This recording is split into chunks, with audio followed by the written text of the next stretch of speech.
Ucapan la haula wa la quwwata illa billah. Ibadah kan ada yang berat, modalnya besar.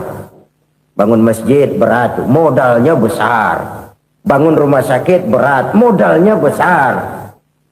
Ada ibadah yang berat tapi modalnya ringan. Misalnya puasa. Puasa itu berat, mengendalikan nafsu. Kalau sekedar nggak makan nggak minum sih enteng, mengendalikan nafsu itu jihad terbesar. Tapi kan modalnya ringan, cuma niat saja. Ini ibadah berat, modalnya ringan. Ada ibadah yang ringan, modalnya juga enteng. Seperti termasuk ucapan la haula wa la quwwata illa billah. Tanpa sadar, la haula wa la quwwata illa billah, nyelengin tuh di surga. Nyelengin, kita nggak terasa nyelengin simpenan akhirat. La haula wa la quwwata illa billah, nyimpan lagi. Kaget, la haula wa la quwwata illa billah, nyimpan lagi. Banyak simpenan. Walaupun sebenarnya yang dimaksud di sini adalah kesadaran batin bahwa tidak ada daya dan kekuatan kecuali Allah. Itu intinya. Kita memulai pekerjaan disunahkan baca bismillah, kan begitu? Apa itu? Kesadaran moral bahwa ini saya bisa kerjakan. Saya kerjakan ini dengan menyebut nama Allah. Kenapa? Kalau Allah tidak memberikan daya dan kekuatan, mana mampu saya kerjakan ini. Maka saya kerjakan ini dengan menyebut nama Allah. Bismillah. Kesadaran moral. Manusia hanya wajib berusaha, tapi nggak pernah wajib berhasil. Banyak hal-hal yang kalau kita renungkan secara rasio nggak mungkin, tapi jadi kenyataan. La haula wa la quwwata illa billah. Tidak ada daya dan kekuatan kecuali bagi Allah semata-mata. Kesadaran moral akan kelemahan dan keterbatasan makhluk bernama manusia. Kadang kita kagum dengan otak, tapi kita sering lupa sama yang bikin otak. Padahal bagaimanapun hebatnya otak, yang bikin otak pasti lebih hebat dari otak. Selalu berusaha menyimpan sesuatu yang bisa membawa manfaat, baik untuk dirinya, untuk anak cucunya, maupun untuk keluarganya, untuk masa kini dan masa depannya. Kadang simpanan itu berbentuk uang, kadang berupa tanah, lain saat berbentuk pabrik, dan lain sebagainya. Sementara masa depan yang paling pasti adalah akhirat. Jika untuk masa depan dunia kita rela memeras keringat, membanting tulang, pergi pagi dan pulang petang, menyimpan uang, menyimpan tanah, menyimpan pabrik, pernahkah kita merenung jika satu saat kiamat datang, kita dibangkitkan dari kubur masing-masing, berdiri di padang mahsyar untuk mempertanggungjawabkan seluruh kegiatan hidup kita di dunia ini, lalu kita akan menuju ke alam akhirat. Sudahkah kita mempunyai simpanan untuk akhirat kita? Pada pertemuan kali ini saya ingin menyampaikan sebuah hadis di mana Rasulullah sallallahu alaihi wasallam bersabda, arba'un min kanzil jannah. Simpanan sorga ada 4 macam. Yang pertama, ikhfa'us sadaqah, menyembunyikan sedekah. Saudara-saudara kaum muslimin, sebagaimana yang kita maklum bahwa Allah subhanahu wa ta'ala melebihkan sebagian rezeki dari kita terhadap yang lain. Ada yang kaya, ada yang setengah kaya, ada yang miskin, ada yang setengah miskin, dan selanjutnya. Ada yang gajinya kecil tapi penghasilannya gede. Ada yang penghasilannya gede tapi nggak punya gaji. Ada juga yang memang gajinya gede dan penghasilannya gede. Kelebihan rezeki merupakan sunnatullah dan tidak harus membuat kita merasa lebih dari yang lain. Bahkan sebaliknya, kelebihan itu harus membuat kita ringan tangan untuk menolong mereka yang memang memerlukan pertolongan. Kalau saudara diberikan ilmu, maka pertanyaan akhirat cuma satu. ilmumu kau amalkan untuk apa? Kalau saudara diberikan umur yang panjang, pengadilan akhirat juga bertanya satu, umurmu kau habiskan di mana? Tapi kalau saudara diberikan harta, pengadilan akhirat akan bertanya dua, hartamu kau dapat dari mana, kau belanjakan kemana? Dari mananya ditanya, dan kemananya juga ditanya. Oleh karena kita akan dimintakan pertanggungan jawab, maka amanah yang bernama harta ini harus kita gunakan dengan sebaik-baiknya. Ada penggunaan yang merupakan kewajiban, itu zakat namanya. Ada penggunaan yang sewaktu-waktu, itu infak namanya. Ada yang lebih sewaktu-waktu lagi, dan itu sedekah namanya. Zakat dia terikat oleh haul dan nisab, oleh putaran batas waktu dan ukuran dari harta itu sendiri. Sedangkan infak terikat oleh situasi dan kondisi perekonomian seseorang. Sedangkan sedekah tidak terikat dengan apapun. Dalam kondisi seperti apapun kita bisa melakukan sedekah dengan yang terkecil sekalipun. Sampai-sampai Rasulullah sallallahu alaihi wasallam mengajarkan, la tahqiranna minal ma'rufi syai'an walau an talqa akhaka biwajhin talik. Atau ada hadis, tabassumuka fi wajhi akhika laka shadaqah. Senyumanmu kepada temanmu adalah sedekah. Jadi untuk melakukan sedekah tidak harus dalam berbentuk uang. Dengan ilmu kita bisa sedekah, dengan tenaga kita bisa bersedekah, dengan pikiran kita bisa bersedekah, bahkan senyum kepada teman itu pun sedekah. Jadi kalau sedekah dengan uang memang belum punya uang, nyengir aja banyakin. Itu asal pada tempatnya, jangan lalu ketemu tiang listrik cengengesan. Tentu tidak pada tempatnya dan tidak wajar. Nah, sedekah yang paling dicintai Allah adalah sedekah yang disembunyikan. Artinya jauh dari sifat riya. Kan kadang-kadang ada orang sedekah itu disebutkan namanya. Apa tidak bagus? Kalau memang niatnya ikhlas, ya bagus-bagus saja. Untuk memberikan sugesti kepada yang lain. Si Fulan bin Fulan nyumbang sekian, diumumkan. Boleh kalau niatnya untuk memberikan rangsangan kepada yang lain supaya dia menyumbang lebih besar dari orang tadi. Tapi kalau itu mendatangkan riya, maka sedekah yang paling dicintai Allah adalah sedekah yang disembunyikan. Tangan kiri saja tidak tahu apa yang diberikan oleh tangan kanan. Sedekah yang dilakukan dengan ikhlas akan merupakan perbendaharaan surga, tersembunyi dari pandangan orang lain, tidak seorang pun tahu. Karena memang sikap yang baik adalah melupakan kebaikan dan mengingat kesalahan. Itu salah satu ciri orang bahagia. Orang yang selalu mengingat kesalahannya dan berusaha melupakan segala kebaikannya. Kalau dia akan berada kebaikan, dia tidak bisa ikut, dia merasa rugi karena dia merasa belum pernah berbuat baik. Tapi kalau akan melakukan kesalahan baru, dia ingat kesalahan yang sudah-sudah, sehingga terhalang baginya untuk melakukan satu kesalahan baru. Demikianlah saudara-saudara, bahwa Allah melebihkan rizki sebagian kita dari yang lain, agar terjadi tolong-menolong dalam kehidupan ini. Jadi kesenjangan yang nature, kesenjangan yang alami, itu sunnatullah. Ada yang kaya, ada yang miskin, ada yang kelas menengah. Nah, kenapa lalu sekarang kita berusaha mengentaskan kemiskinan? Oleh karena adanya kesenjangan struktural. Kalau yang kaya bisa semakin kaya, kenapa yang miskin tidak bisa naik jadi ikut sedikit kaya? Sebab pada dasarnya Islam adalah agama yang sejak turunnya sudah berupaya memerangi kemiskinan.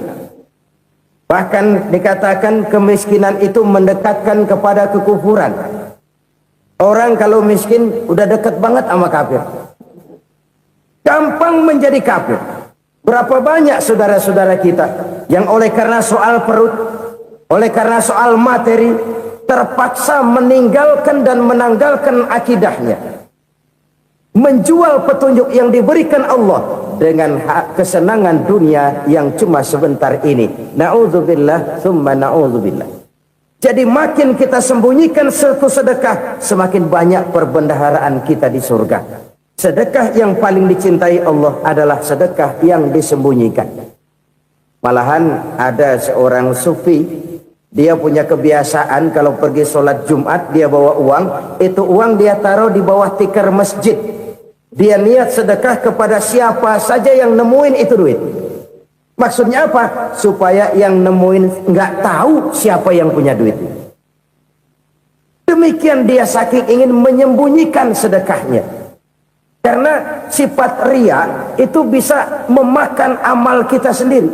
Ria itu termasuk menyebut-nyebut kebaikan kita. Orang yang suka nepuk dada, sedikit-sedikit ngitungnya kalau nggak gua. Tuh kalau nggak gua tuh. Tuh yang belas itu kalau nggak gua. Iya kalau nggak lu kenapa emang? Orang yang suka menepuk jasad. Tuh biasanya memang begitu saudara-saudara. Kalau perang lagi berkecamuk, orang nggak sempat ngaku jadi pahlawan. Tapi begitu perang selesai, yang kagak kenal bedil ngaku pahlawan, mas. Itu sesuatu yang biasa. Oleh karenanya, orang-orang yang ikhlas dalam bersodako, disembunyikannya sodako itu, Allah cinta betul. Malahan ada hadis memberikan jaminan, inna sodakotal mar'il muslimi tazidu fil umri wa tadfa'u mitatas su'i. Sesungguhnya sedekahnya seorang mukmin tazidu fil umri, bisa menambah umur panjang, wa tadfa'u mitatas su'i, dan menyelamatkan manusia dari mati secara su'ul khatimah. Jadi siapa yang kepengen panjang umur, banyaklah sedekah. Yang bosan hidup, pelit terus. Sedekah menambah panjang umur dan menyelamatkan manusia dari mati secara su'ul khatimah. Pak, katanya umur itu nggak bisa ditambah, nggak bisa dikurangin. Kapan? Kalau ajal sudah datang. Fa idza jaa ajaluhum la yastakhiruna sa'atan wa la yastaqdimun. Kalau ajal datang tidak bisa dimajukan, tidak bisa dimundurkan. Itu kalau ajal sudah datang. Tidak bisa lagi umur ditambah dikurangi, sudah datang. Tapi kalau belum datang, itu kan haknya Allah. Mau ditambah, mau dikurangi, hak prerogatif Allah. Sebagai pencipta manusia, Allah maha kuasa dan maha mampu. Sedekah ini menambah panjang umur dan menyelamatkan manusia dari mati secara su'ul khatimah. Itu orang mati kan sama ya, kondisinya mati, nggak nafas. Tapi hakikat mati kan lain-lain. Ada yang mati itu husnul khatimah, baik akhirnya. Misalnya lagi ngaji mati, lagi sholat mati, lagi sedekah mati. Ini yang dinamakan dengan husnul khatimah, baik di akhirnya. Sebaliknya ada yang su'ul khatimah, jelek di akhirnya. Ini yang jadi catatan akhir. Lagi nyekek botol, mampus. Lagi banting kartu, modar. Su'ul khatimah, jelek pada akhirnya. Sedekah menyelamatkan manusia dari mati secara su'ul khatimah. Dan kita semua kepengen mendapat husnul khatimah, jauh dari su'ul khatimah. Oleh sebab itu yang bisa menyelamatkan kita dari penyakit itu antara lain adalah sedekah yang disembunyikan, yang dikerjakan dengan ikhlas karena Allah, tidak karena kepengen dipuji orang, tidak karena ingin dikatakan orang pemurah. Sebab orang dermawan itu orang yang memberi tanpa harus diminta. Kalau masih harus diminta, ya belum dermawan namanya, masih harus diminta. Kalau nggak diminta ya tulus, lolos, polos. Saudara-saudara kaum muslimin rahimakumullah, harta adalah amanat dan akan kita pertanggungjawabkan. Allah melebihkan rizki sebagian kita dari yang lain agar kita saling tolong menolong, bantu membantu. Nabi janjikan, siapa yang meringankan beban saudaranya muslim di dunia, Allah akan meringankan bebannya di akhirat nanti. Sebuah jaminan dari baginda Nabi. Si orang yang kita bantu barangkali tidak bisa membalas, Allah yang akan membalas lewat jalan lain yang tidak pernah kita sangka-sangka. Ada orang tanya, Pak, ini ada orang nyumbang masjid sambil marah-marah, bagaimana? Saya bilang sumbangannya aja ambil, marahnya jangan.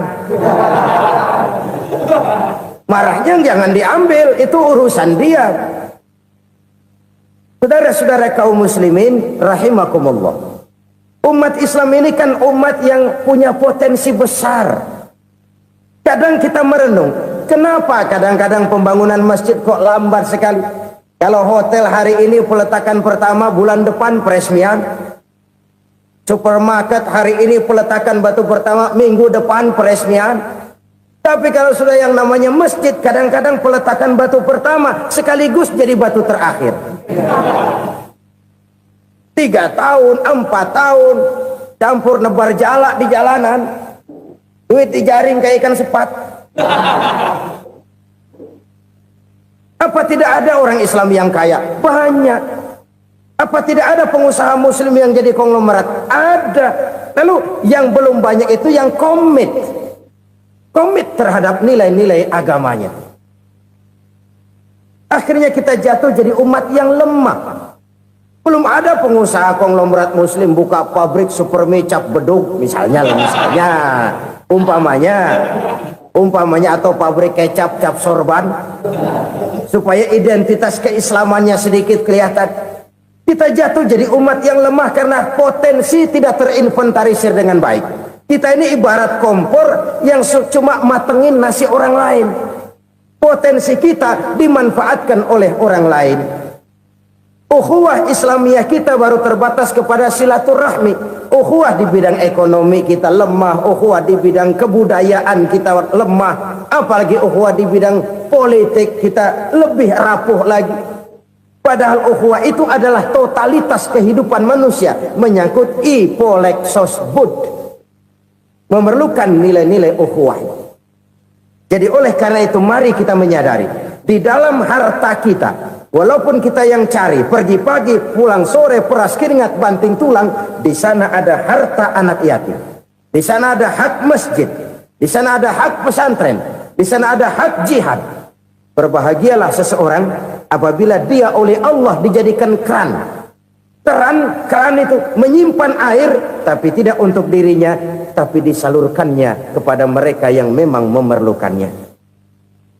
Saudara-saudara kaum muslimin rahimakumullah, ini yang pertama.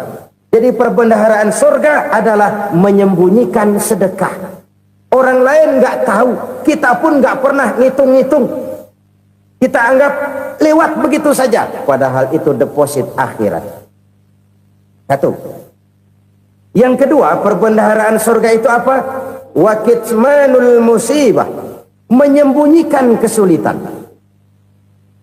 Kadang orang takut menghadapi kesulitan, tapi makin kita merenung, hidup ini kan sebenarnya urusan. Takut sama urusan ya jangan hidup. Tandanya orang hidup itu kalau punya urusan. Urusan melupakan problem, problem sering menimbulkan kesulitan. Kesulitan bukan untuk ditakuti, tapi untuk diatasi dan dicarikan jalan keluarnya. Siapa sih orangnya yang nggak pernah sulit-sulit? Makin tinggi status sosialnya, makin gede urusannya. Makin tinggi kualitas imannya, makin berat tingkat kesulitannya. Cuma memang yang namanya enak itu seperti pelangi. Biang lala itu nggak pernah di atas kepala kita, di atas kepala orang melulu. Lu sih enak lu, kata kita. Dia juga bilang yang enak kan lu. Pelangi itu nggak pernah di atas kepala kita. Kata tukang beca, aduh enak ya naik Mercy. Kata tukang beca, apa yang di dalam mobil Mercy? Aduh enak bener tukang beca, di jok ngeringkuk ngorok pulas bener. Saya kamar pakai AC sejuk, tempat tidur sutra empuk, alga spring bed, gula kulik nggak bisa pulas kalau belum minum Valium, belum tidur. Enak bener tukang beca, di jok ngorok nggak tahu wetan kulon. Si tukang beca bilang yang di Mercy enak, yang di Mercy bilang tukang beca enak. Inilah enak, nggak pernah di atas kepala kita, di atas kepala orang lain melulu enak itu. Nah saudara-saudara, yang merupakan perbendaharaan surga itu orang yang bisa menyembunyikan kesulitan, baik pribadi ataupun rumah tangga. Nih terutama rumah tangga yang jadi soalnya. Kadang-kadang kita ini kalau senang, sebaliknya, kalau senang kita diam, kalem aja, cuek. Banyak banget duit kita, bawaan diam aja udah. Malah ketemu orang takut. Tapi begitu susah, sekampung tahu. Padahal Nabi mengajarkan perbendaharaan surga itu menyembunyikan musibah, menyembunyikan kesulitan. Kalau enak, cerita sama orang-orang. Kalau nggak enak, rasain sendiri, tekan sendiri, atasin sendiri. Kita kan sebaliknya. Senang kita diam, asal lagi susah, paling tidak kita nyari teman buat cerita kesusahan. Siapa orangnya yang nggak pernah susah? Cuma soalnya bagaimana kita mengatasi kesusahan itu sendiri. Begitu juga misalnya kalau orang sudah berumah tangga, itu orang tuanya harus menjadi tempat dia cerita yang enak-enak saja. Yang nggak enak rasain berdua, selesaikan berdua, atasin berdua. Jangan dibalik. Asal senang diam, giliran susah saja. Maknya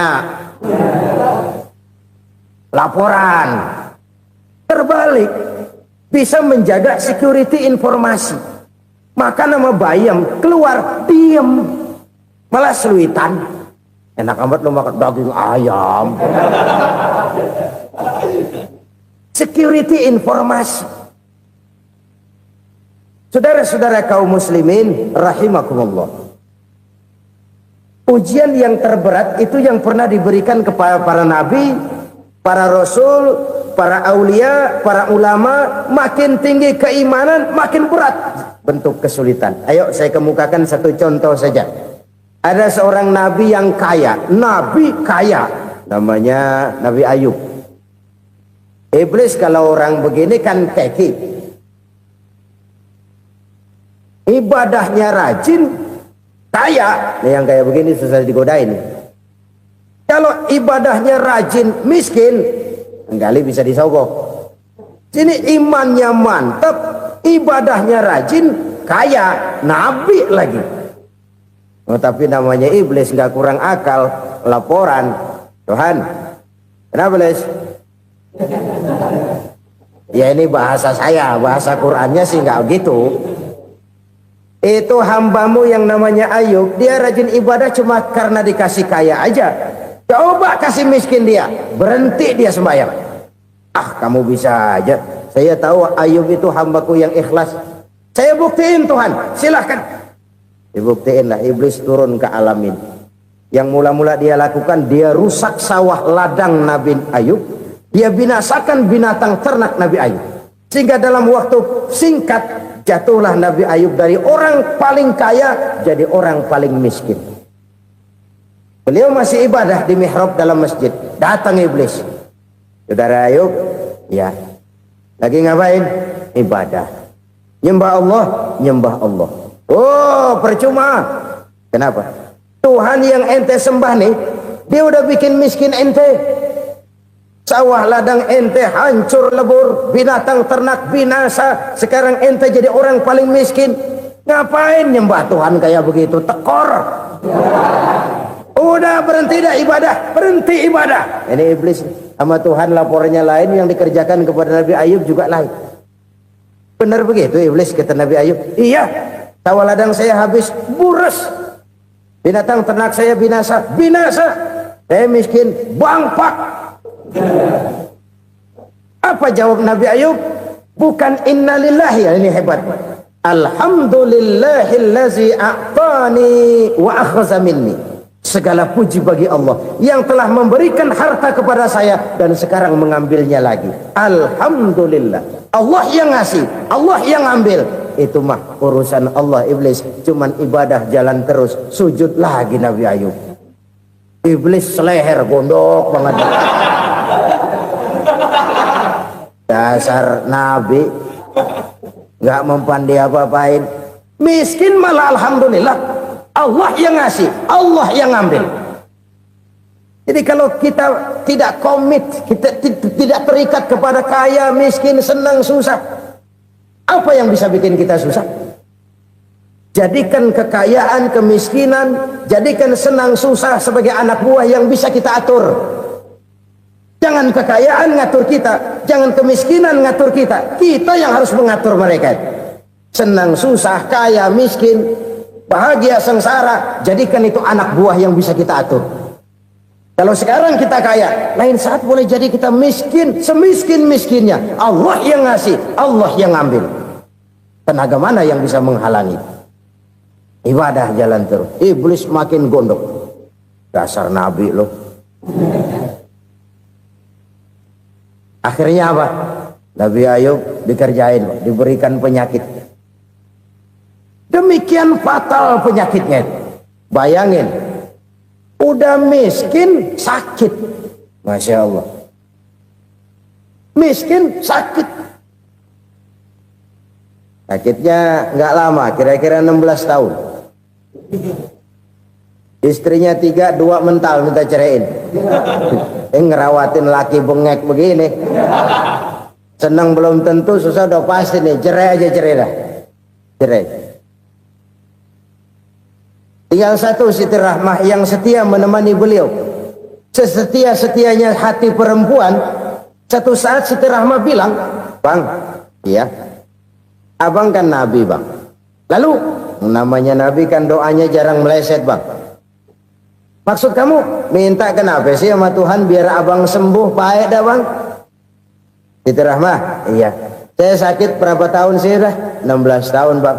"Sebelum ini saya sehat berapa tahun?" "Ya kira-kira 60 tahun, Bang." "Nah, coba ente banding-bandingin, Rahmah. Saya dikasih sehat 60 tahun, dikasih sakit 16 tahun. Sudah nggak sabar mau doa kepada Allah minta sembuh. Saya malu kepada Allah. Diuji dengan yang luar biasa seperti ini, tidak mengganggu stabilitas kehambaannya. Dia tetap menghamba kepada Allah Subhanahu wa ta'ala. Saudara-saudara kaum muslimin rahimakumullah. Kunci menghadapi kesulitan itu apa? Allah jelaskan dalam satu ayat, "Wa basyiris sabirin alladzina iza asabathum musibah qalu inna lillahi wa inna ilaihi raji'un." Gembirakan orang-orang yang sabar. Siapa mereka itu? Yang apabila mendapat musibah mereka kembali kepada keyakinan dasar, segalanya dari Allah dan segalanya akan kembali kepada Allah. Ini konsepsi dasar dari sikap muslim dalam menghadapi berbagai kesulitan. Segalanya dari Allah, segalanya akan kembali kepada Allah. Kalau ini sudah kondisi dasarnya, maka kita akan lapang menghadapi kenyataan bagaimanapun pahitnya. Apakah itu namanya miskin? Apakah itu namanya sakit? Bahkan maut sekalipun. Maut sekalipun. Segalanya dari Allah, segalanya akan kembali kepada Allah. Ini sikap hidup, bukan sekedar ucapan. Kita kadang-kadang menjadikannya sebagai ucapan. Mulutnya sih nggak berhenti, innalillahi wa inna ilaihi raji'un, tapi nangisnya terus gerung-gerungan. Bukan itu, ini kesadaran moral. Kalau segalanya dari Allah, segalanya kembali kepada Allah, kan sebenarnya cuma nunggu giliran. Hari ini saya nyembayangin dia, entah hari apa saya disembayangin orang. Hari ini saya antar dia ke kubur, entah hari apa orang nganterin saya ke kubur. Hari ini saya tahlilkan dia, entah nanti kapan orang tahlilkan saya. Segalanya dari Allah, segalanya akan kembali juga kepada Allah. Oleh sebab itu saudara-saudara, kesulitan bukan untuk ditakuti. Kesulitan justru untuk diatasi, dicarikan jalan keluarnya. Dan tidak ada orang yang tidak pernah mendapat kesulitan. Tidak ada. Semakin tinggi status sosial, semakin tinggi kualitas keimanan, semakin besar juga tingkat kesulitan. Hanya saja bagaimana cara kita mengatasinya. Dan Al-Quran menyatakan, "Inna ma'al usri yusra." Di balik kesulitan itu pasti ada kemudahan. Roda itu berputar. Karena itu Rasulullah sallallahu alaihi wasallam mengingatkan kepada kita, ta'arraf ilallahi firraha ya'rifka fisyiddah. Ingatlah kepada Allah di waktu kamu senang, supaya Allah ingat kepada kamu di waktu kamu susah. Kalau waktu senang kita ingat kepada Allah, kita susah, Allah tidak akan meninggalkan kita. Tapi kalau waktu senang kita jauh dari Allah, sujud tidak sempat, dengan masjid jauh, ketika senang kita lupakan Allah. Nanti begitu kita susah, Allah lupakan kita. Dan itu menyakitkan. Oleh karena itu orang-orang tua kita dulu bilang, kalau lagi sehat ingat-ingat lu bakal sakit nanti. Kalau lagi kaya ingat-ingat satu saat kita bakal jatuh miskin. Bahkan kalau lagi muda ingat-ingat kita bakal tua. Dan yang terpenting kalau lagi hidup ingat-ingat kita bakal mati. Saudara-saudara kaum muslimin rahimakumullah. Jadi yang kedua yang merupakan perbendaharaan surga, menyembunyikan musibah. Saudara-saudara kaum muslimin rahimakumullah. Hal ketiga yang merupakan perbendaharaan surga adalah wasilatur rahmi. Orang yang suka bersilaturahmi. Sebagaimana yang kita maklum bahwa manusia adalah makhluk yang disebut zon politika.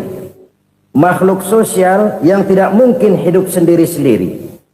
Betapa dan siapapun kita memerlukan orang lain. Bodoh betul manusia kalau tinggal di tengah masyarakat tapi tidak mau bermasyarakat. Merasa hebat sendiri, pinter sendiri, gagah sendiri, kaya sendiri. Mungkin kalau mati juga ngubur sendiri.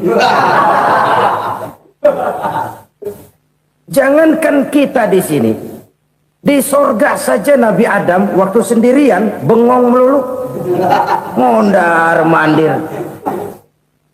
Allah tegur dam sepi dam. Ya ini kalau bahasa saya. Iya Tuhan sepi ini nggak ada colek-colekan pisan ini. Diciptakan Siti Hawa baru anteng Nabi Adam. Itu di sorga. Cobalah. Umpamanya saudara tinggal di Jakarta nih. Kayak bener. Apaan aja di Jakarta punya saudara dah. Jembatan Semanggi ambil. Monas buntel bawa pulang. Hotel-hotel ambil semua. Cuman tinggal di Jakarta sendirian, apa enaknya? Betapa dan siapapun kita perlu orang lain. Tidak ada seorang pun yang bisa memenuhi kebutuhan hidupnya secara sendiri-sendiri. Nah, Islam telah menyelamatkan manusia dari ras diskriminasi, mengikat manusia dengan persaudaraan yang berlandaskan kepada akidah. Karena itu dianjurkan bersilaturahmi. Bahkan Nabi menyatakan, man arada ayyubsata lahu fi rizqihi wa yunsa'a fi atharihi falyasil rahimah. Siapa yang kepengen diluaskan rezekinya dan dipanjangkan usianya, banyaklah ia bersilaturahmi. Siapa yang kepengen dimudahkan rezekinya, hendaknya ia banyak bersilaturahmi. Kalau banyak teman, kesulitan kan paling tidak ada tempat cerita. Udah susah, sendirian kita pikirin diri, nggak ada tempat tukar pikiran. Cepet banget sama bengek. Dilawan sendiri. Nah, secara makro kita bisa berkata, tidak mungkin ada kemenangan kalau tidak ada kekuatan. Tidak ada kekuatan kalau tidak ada kesatuan dan persatuan. Tidak mungkin ada kesatuan dan persatuan tanpa semangat silaturahmi. Kalau umat Islam mau menang, dia harus kuat. Kalau umat Islam mau kuat, dia harus bersatu. Kalau umat Islam mau bersatu, dia harus membudayakan silaturahmi ini.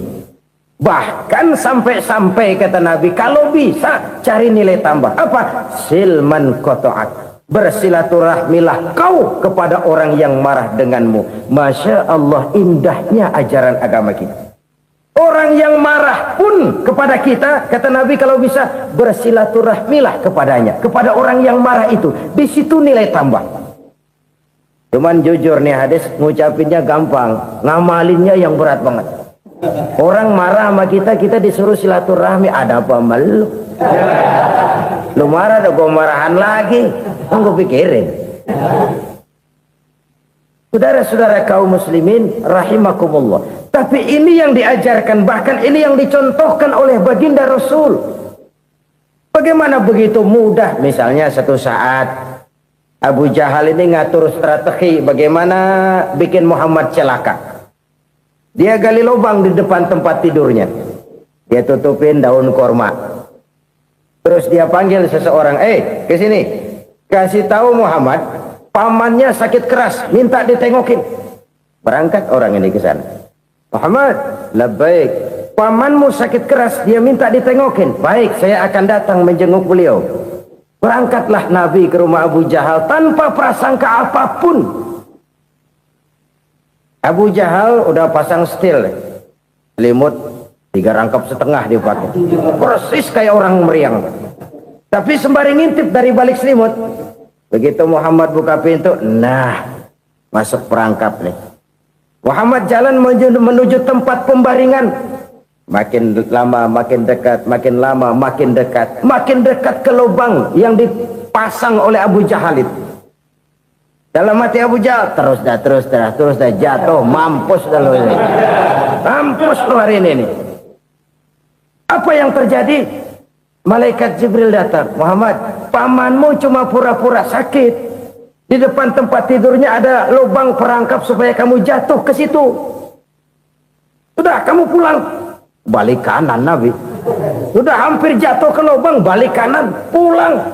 Bayangin kecewanya Abu Jahal. Muhammad dikit lagi, Muhammad dikit lagi. Enggak paman, saya pulang aja. Emosi bangun dari tempat tidur, enggak sadar kalau lagi pura-pura sakit. Lompat ngejar Nabi, dia lupa dengan lubang yang dia gali. Usrak, nyemplung sendiri ke dalam lubang.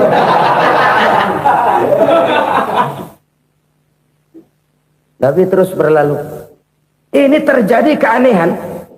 Jatuh ke lubang yang dia gali itu sebenarnya nggak terlalu dalam ya, antara 3-4 meteran lah. Tolong saya jatuh ke lubang ini. Datanglah pelayan-pelayannya itu. Angkat saya dari sini. Oh, yang ngulurin tambang. 1 gulung, belum juga nyampe itu tambah. Kurang, beli lagi ke warung. Sambung, ulur lagi, nggak juga bisa sampai. Wah, ini kerjaan Muhammad ini. Tolong, siapa salah seorang kamu ke rumah Muhammad, kasih tahu encangnya kecebur. Minta ditolongin. Sampaikan kepada Rasul. Kenapa? Pamanmu jatuh ke lubang, Muhammad minta tolong diangkatin. Tambang udah nyambung-nyambung nggak nyampe juga. Ya, nanti saya datang, saya tolong. Cobain. Nyata-nyata orang berniat jahat mau mencelakakan dia. Datang dia menolong. Ini yang disebut air tuba dibalas air susu ya ini. Bukan sebaliknya. Air tuba dibalas air susu. Paman, kecebur ya? Iya Muhammad, tolong ini. Pegang tangan saya. Nabi ulurkan tangannya. Nyampe. Dipegang oleh Abu Jahal. Diangkat ke atas. Sampai atas. Apa kata Abu Jahal? Sihirmu memang hebat Muhammad. Udah ditolongin dikata sihir. Yang enak kita kemplang kan itu orang begitu. Urusan apa? Tapi inilah akhlak. Kalau bisa kamu bersilaturahmilah dengan orang yang marah kepadamu sekalipun. Orang marah kita tetap baik. So, kalau kita berbuat baik sama orang yang memang baik, rasanya sih biasa-biasa aja. Orang baik kita baik lagi, ya draw aja, belum ada nilai tambah di situ. Baru ada nilai tambah kalau kita bisa berbuat baik kepada orang yang nyakitin kita. Itu namanya kita setingkat di atas dia. Dia sakitin kita, kita berbuat baik sama dia. Dia pelit sama kita, kita baik sama dia. Dia marahin kita, kita deketin dia. Di situ kita punya nilai tambah. Jadi siapa yang ingin diluaskan rezekinya kata Nabi dan dipanjangkan umurnya, hendaklah ia banyak-banyak bersilaturahmi. Sederhana sebenarnya silaturahmi, tapi silaturahmi membangkitkan semangat kesatuan dan persatuan. Kesatuan dan persatuan melahirkan kekuatan. Dalam matematika 1 ditambah 1 pasti 2. Tapi di tengah masyarakat 1 orang takut ditambah 1 orang takut, hasilnya jadi 2 orang setengah berani. Kenapa setengah berani? Karena udah berdua. Tadi pan takut sendirian. Kalau dia kumpul turu-turu takutlah jadi berani. Kita yang lemah, kita yang tidak berdaya, kita yang miskin, kalau mau kompak bersatu, apa yang nggak bisa kita kerjain? Apalagi tinggal di kota besar, pilihan cuma 2. Bertahan atau minggir. Bertahan atau minggir. Untuk bisa bertahan harus mampu bersaing. Untuk mampu bersaing harus punya keahlian. Keahlian harus ditunjang dengan pendidikan, ditambah oleh kekompakan sebagai umat. Udah miskin mencar mulu, orang injak kita. Orang nggak pandang urusan apa malu. Oleh karena itu silaturahmi pada hakikatnya merupakan roh dari ukhuwah yang diajarkan oleh agama kita. Bagaimana Islam menyelamatkan masyarakat manusia dari ras diskriminasi, mengikat manusia, dan tidak ada persaudaraan yang lebih indah selain persaudaraan yang diikat dengan nilai-nilai akidah. Sepanjang orang di jalan Allah, itulah saudara kita. Keluar dia dari jalan Allah, selesailah persaudaraan sampai di situ. Karena itu, kalau ingin menyimpan sesuatu di surga, banyaklah bersilaturahmi. Datang ke rumah ini, datang ke rumah itu, dan lain sebagainya. Itu simpanan kita di akhirat nanti. Ini yang ketiga. Saudara-saudara, yang keempat, perbendaharaan surga itu apa? Wa qawlu la hawla wa la quwwata illa billah. Ucapan la hawla wa la quwwata illa billah.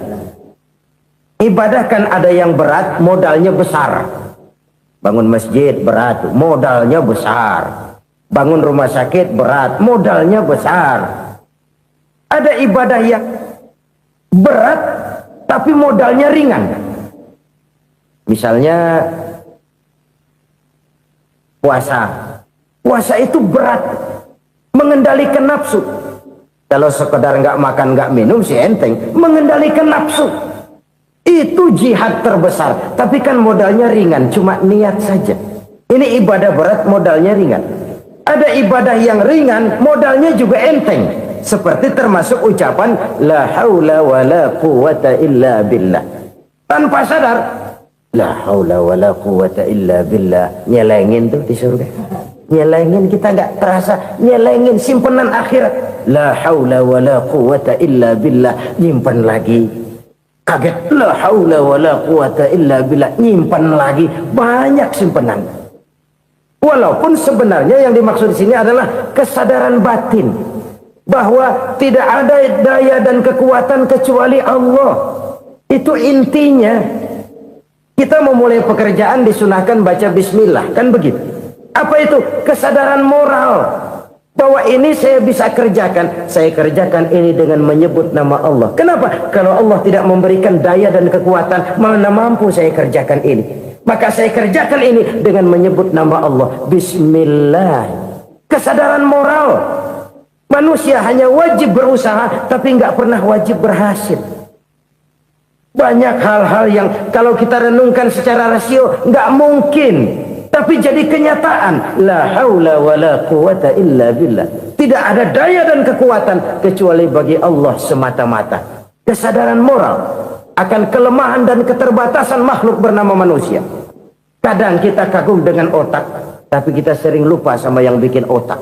Padahal bagaimanapun hebatnya otak, yang bikin otak pasti lebih hebat dari otak. Nggak percaya, silahkan otak-otakan. Inilah kecenderungan. Kita kagum dengan pesawat-pesawat mutakhir, bukan main besi gede banget terbang itu. Alangkah hebatnya. Lalu apa yang bikin otak tidak lebih hebat dari itu semua? Kita puji laut. Apa yang bikin laut tidak lebih hebat dari laut itu? La haula wa la quwwata illa billah. Tidak ada daya dan kekuatan kecuali Allah. Apa yang bisa kita lakukan kalau tidak karena daya dan kemampuan yang diberikan oleh Allah kepada kita? Lahirlah sikap tawadu, rendah hati, tidak melonjak menjadi angkuh dan sombong, sadar akan kelemahan dan keterbatasan diri. Sebagai makhluk yang diciptakan oleh Allah Subhanahu wa ta'ala. Jadi satu sisi ini ucapan yang berpahala, la haula, jadi wiridan.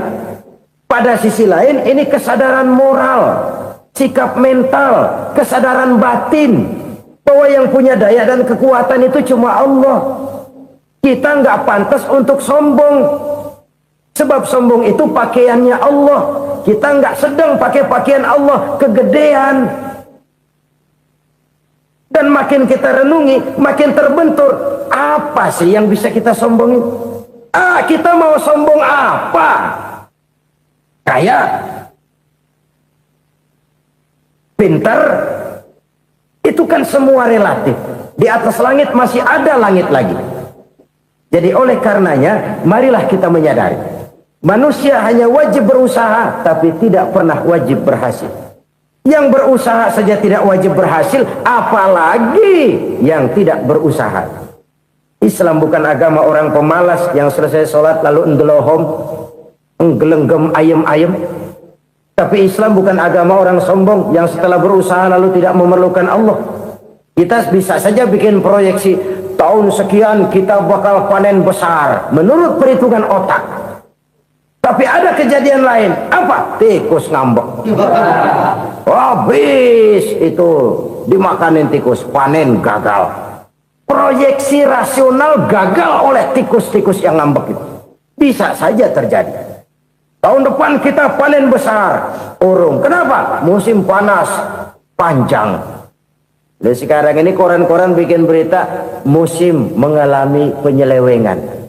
Bukan cuma manusia yang nyeleweng sekarang. Musim pakai nyeleweng. Mestinya kan musim hujan udah selesai, masih hujan-hujan juga. Musim. Nah sekarang kita boleh bikin proyeksi, kita bakal panen besar. Tahu-tahu musim panas panjang, sawah retak, air kering. Cari teknokrat yang paling botak, suruh pendekin tuh musim panas. La haula wa la quwata illa billah. Inilah kesadaran moral. Saudara, saya teringat satu saat ada seorang konglomerat. Umurnya ya kira-kira 70-an. Satu saat dia ditanya oleh wartawan, "Pak, umur Bapak berapa sih?" "Ya paling 10 tahun." 10 tahun? 10 tahun? Anak Bapak berapa orang? Satu saja? Satu. Harta Bapak berapa? Ya paling-paling bangsa 7 juta kali. 7 juta? Iya. Pak, kenapa Bapak bohongi saya? Bapak punya buku biografi. Koran-koran, majalah-majalah banyak memuat cerita riwayat hidup Bapak. Saya tahu umur Bapak 70. Kenapa bilang cuma 7 tahun? Saya tahu anak Bapak 8. Kenapa cuma bilang 1? Saya tahu harta Bapak miliaran, mungkin triliunan. Pabrik di mana-mana, bank di mana-mana.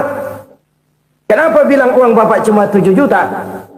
Nah, kata si konglomerat tadi, kamu benar nak, kamu benar. Umur saya kalau jumlahnya memang 70 nak. Cuman ingat-ingat saya, baru 7 tahun terakhir ini saya sujud. Baru 7 tahun terakhir ini saya berusaha dekat dengan Allah. Saya laksanakan perintahnya, saya jauhi larangannya. 7 tahun inilah rasanya yang ada nilainya di hadapan Allah. Yang 63 tahun matong, kelabu, kelem umur gue. Habis untuk maksiat, untuk munkarat. Maka ketika ditanya tadi, umur saya 7 tahun itu. Oh begitu Pak. Oh iya. Lalu anak Pak.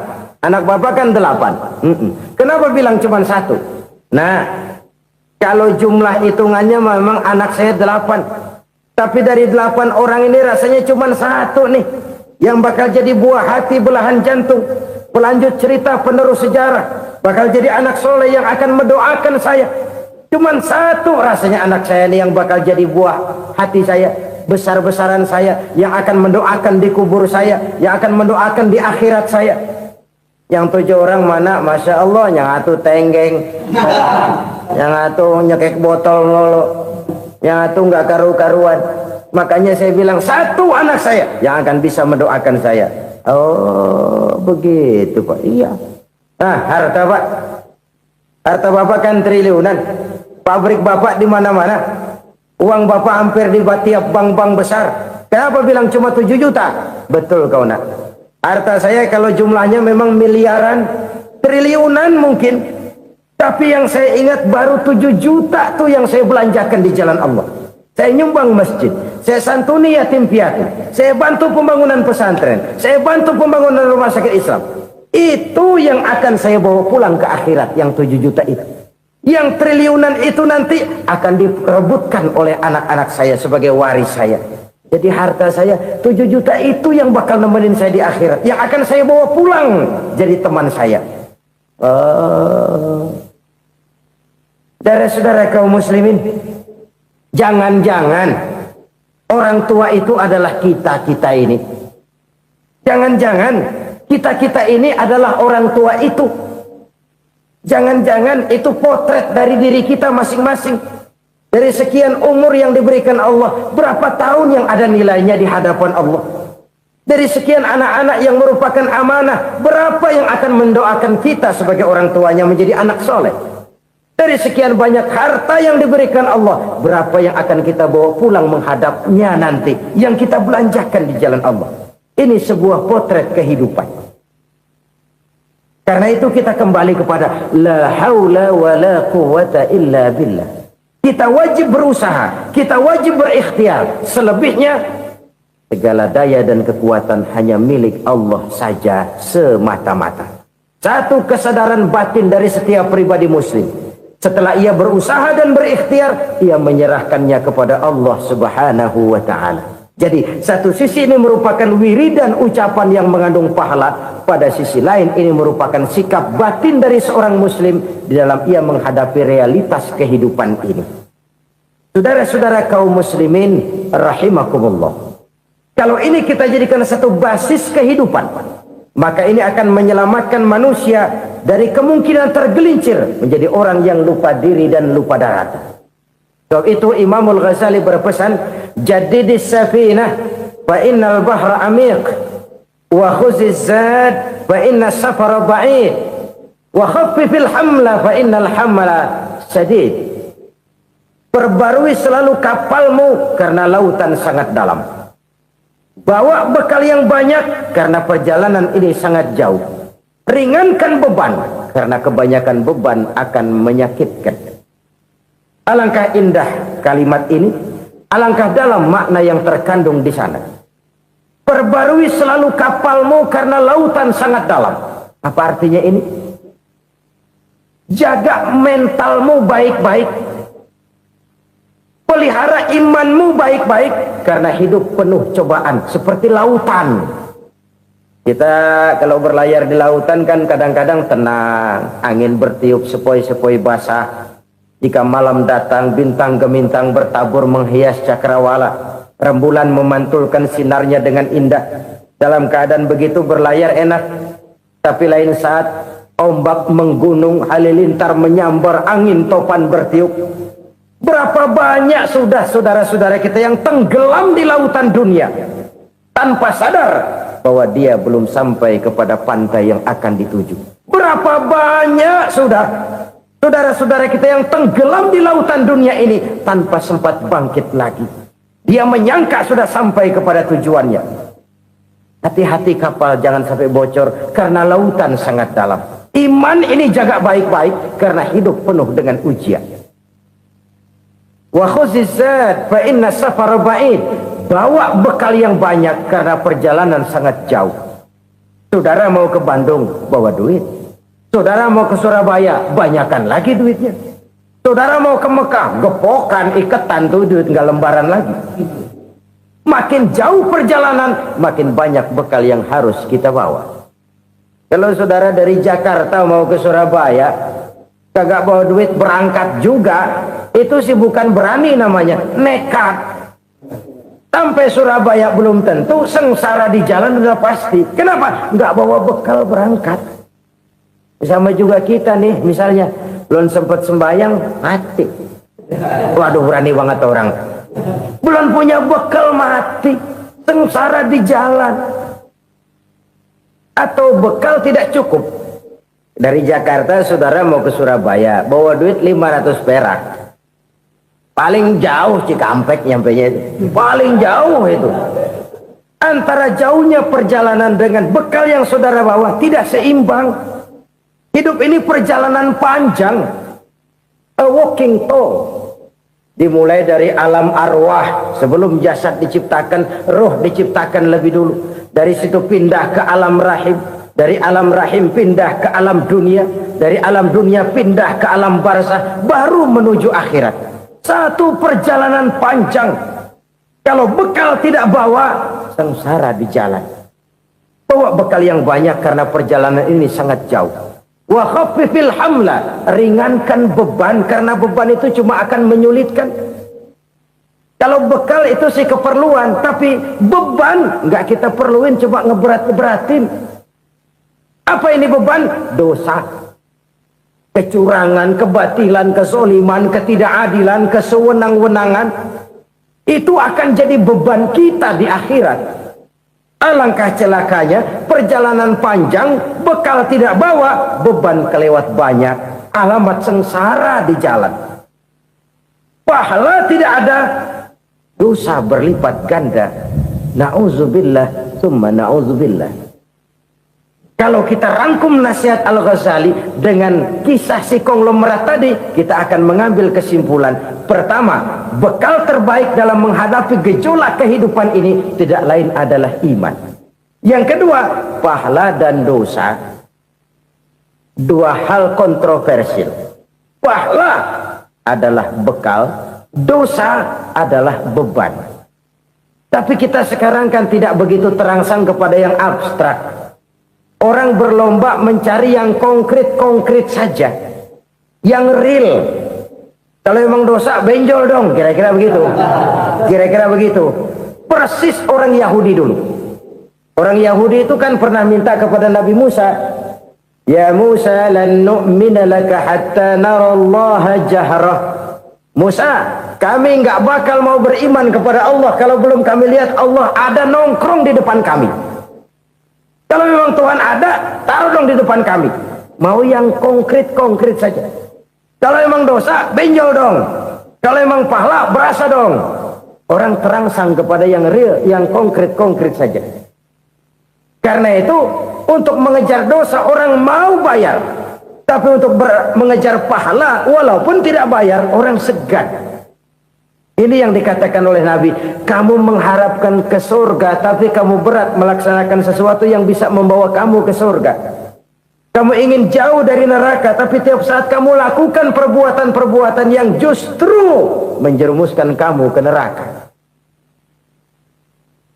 Idda'aitum an-najata minan nar wa ramaitum fiha anfusakum.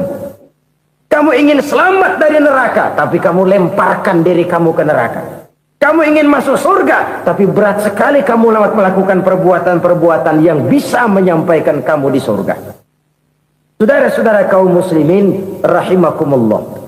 Jadi hal keempat yang merupakan perbendaharaan surga adalah la haula wa la quwwata illa billah. Satu sisi ini merupakan ucapan yang memperberat timbangan akhirat. Pada sisi lain ini merupakan sikap hidup seorang muslim. Kesadaran batin yang sangat dalam bahwa tidak ada daya dan kekuatan kecuali Allah. Dan itu kita simbolkan pada saat memulai pekerjaan dengan Bismillah, dengan menyebut nama Allah. Satu kesadaran moral, saya hanya bisa melakukan ini karena diberikan daya dan kekuatan oleh Allah. Lahirlah sikap tawadu, rendah hati, tidak melonjak menjadi angkuh dan sombong.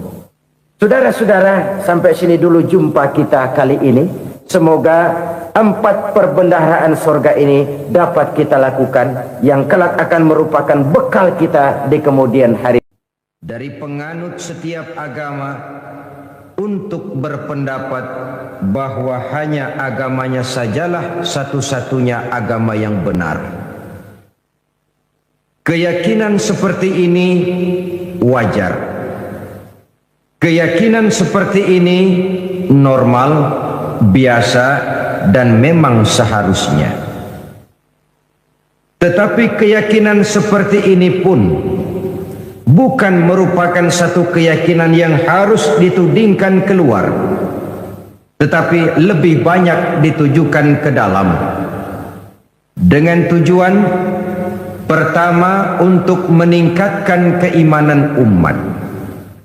Kalau seseorang sudah memiliki keyakinan bahwa hanya agamanya sajalah satu-satunya agama yang benar, saya yakin orang seperti itu akan konsekuen dalam kehidupan beragama. Tapi kalau dia berkeyakinan bahwa semua agama adalah benar, akhirnya ia akan berpendapat juga bahwa semua agama adalah sama. Kalau semua agama dipandangnya sebagai sama, maka tidak jadi soal benar baginya agama mana saja yang dianutnya.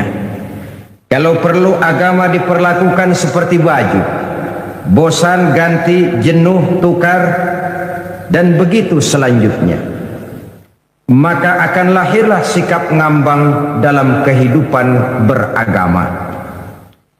Yang kedua, keyakinan seperti ini lebih bersifat untuk menjaga orang dalam jangan sampai keluar, bukan untuk memaksakan orang luar untuk ke dalam. Agama adalah soal keyakinan, dan keyakinan tidak bisa dipaksakan. Keyakinan mungkin bisa ditekan, tapi satu hal yang jelas, keyakinan tidak mungkin bisa dipaksakan. Oleh karena itu, etika dakwah dalam Islam adalah bagaimana mengislamkan orang Islam, bukan mengislamkan orang di luar Islam. Sebab sejauh ini kewajiban para mubalik hanyalah untuk menyampaikan Islam dan bukan mengislamkan orang. Kalau kita telusuri sejarah, kita akan melihat kenyataan ini.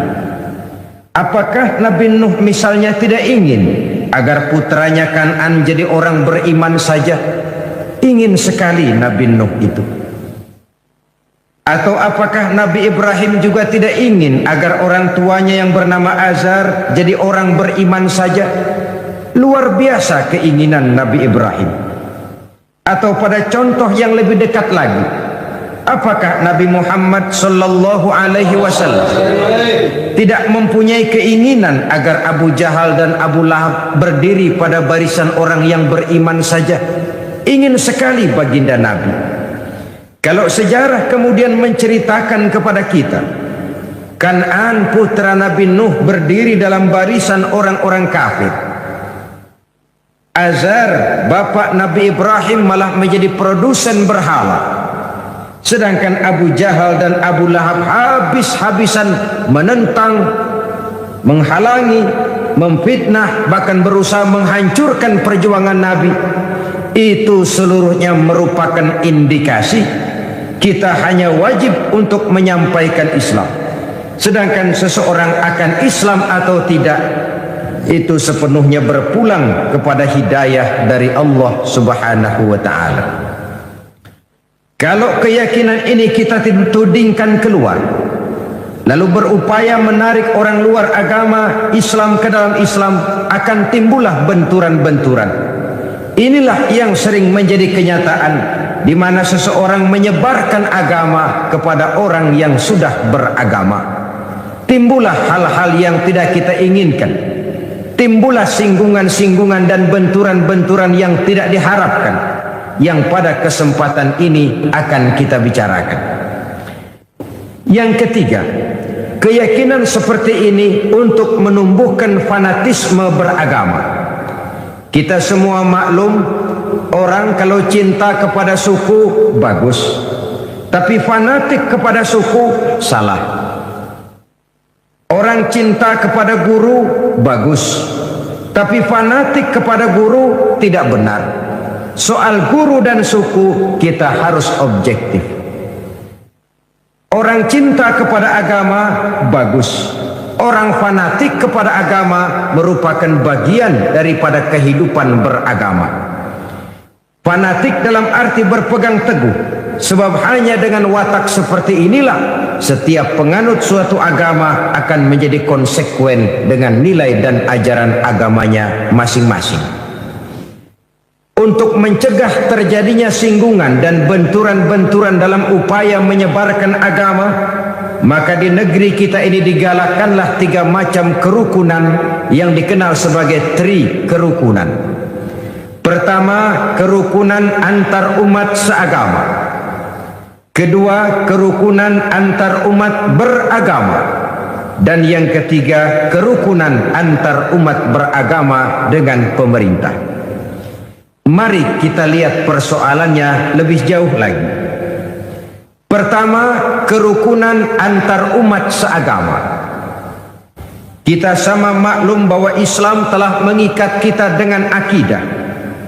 Dari manapun seseorang datang, apapun saja warna kulitnya dan bahasa apapun yang dipakainya, kalau akidahnya sama, maka dia adalah saudara kita.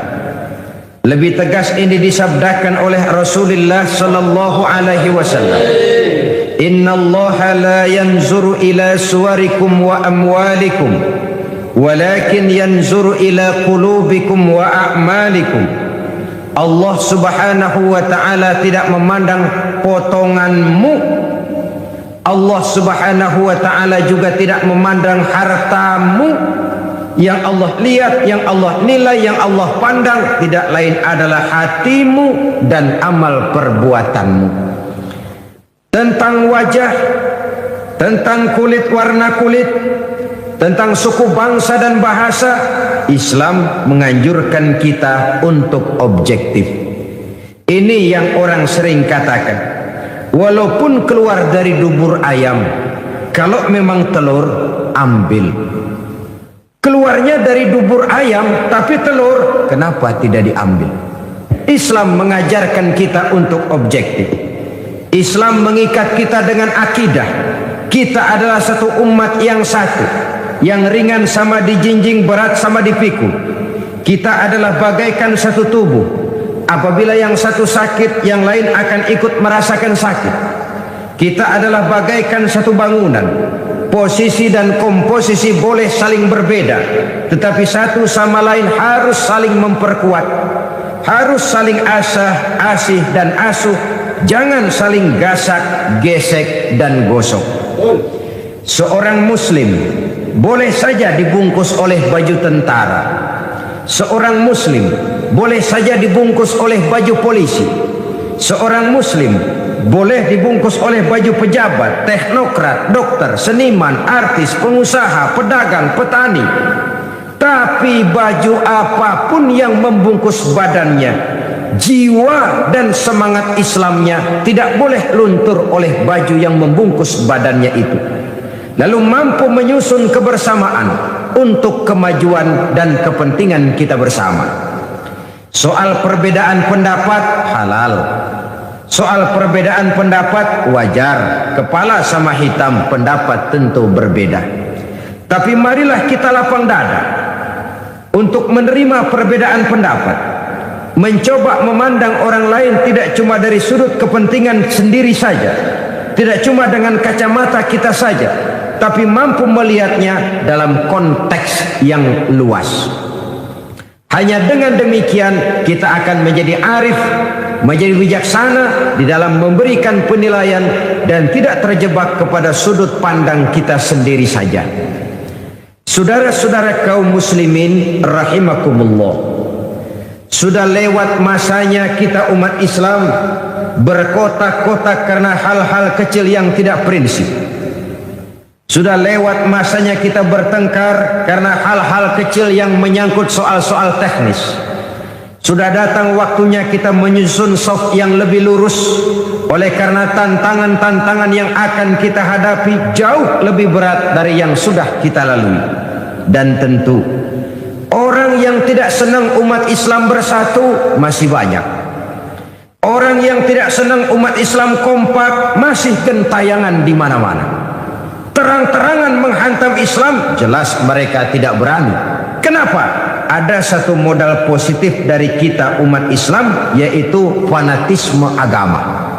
Artinya walaupun konsep agama tidak dilaksanakan, tapi kalau jihad dan berjuang untuk agama, dia mau berkorban nyawa. Ini merupakan modal yang positif. Maka orang ngerti betul, kalau Islam dihantam terang-terangan, yang paling goblok juga mesti marah. Mesti marah, mesti tersinggung, mesti terhina. Kalau agamanya dihantam terang-terangan, dia mesti bangkit. Maka untuk menghantam Islam, orang tentu masih menerapkan teorinya Slocum-Horgrove. Orang masih memakai taktik dan strateginya Dr. Van der Plas. Mau menghantam Islam, masuk ke dalam, bikin kacau Islam dari dalam. Tidak bisa assalamualaikum, latihan assalamualaikum. Tidak bisa pakai sorban, pakai sorban. Bicara di tengah umat Islam seolah-olah untuk kepentingan dan membela umat Islam. Di belakangnya tidak lain tujuannya untuk menghancurkan Islam dari dalam. Maka kiai diadu dengan kiai, ulama diadu dengan ulama, umat bertengkar dengan sesama umat karena perbedaan organisasi. Maka jadilah kita nasib umat Islam persis seperti jangkrik. Marilah kita menyadari bahwa perbedaan pendapat satu hal yang wajar. Seorang muslim boleh dibungkus oleh baju apapun saja, tapi jiwa dan semangat Islamnya tidak boleh luntur oleh baju yang membungkusnya. Islam adalah milik muslim. Apa dia jadi tentara, apa dia jadi polisi, apa dia jadi pejabat, apa dia jadi seniman, apa dia jadi teknokrat, apa dia jadi artis, jikalau dia muslim, maka Islam adalah miliknya. Harus wajib dijaga dan dibela secara bersama-sama. Saudara-saudara kaum muslimin rahimakumullah. Oleh karena itu, jangan cuma bisa mempelajari dan membaca kitabnya Imam Syafi'i, tapi belajar jugalah akhlak dan etikanya Imam Syafi'i. Jangan hanya sekedar membaca dan mempelajari kitabnya Imam Abu Hanifah, tetapi belajar dan simak jugalah akhlak daripada Imam Abu Hanifah. Satu contoh yang ringan saja. Imam Syafi'i berbeda pendapat dengan Imam Malik, tapi Imam Syafi'i tidak pernah menyalahkan Imam Malik. Ini yang saya maksud akhlak. Berbeda pendapat tapi tidak saling tuding, tidak saling menyalahkan. Imam Abu Hanifah berbeda pendapat dengan Imam Syafi'i, tapi Imam Abu Hanifah tidak pernah menyalahkan Imam Syafi'i. Bahkan ada satu riwayat, satu malam Imam Abu Hanifah ziarah ke makam Imam Syafi'i. Lalu beliau menginap di sekitar komplek itu. Ketika subuh beliau sholat menjadi imam dan beliau membaca doa kunut pada rakaat kedua. Selesai sholat, murid-murid beliau bertanya, "Ya Syekh, Tuan Imam, Tuan kan memfatwakan tidak pakai kunut." "Betul." "Kenapa sekarang Tuan sendiri pakai kunut?" Apa jawab Imam Syafi'i? Apa jawab Imam Abu Hanifah? Sederhana saja.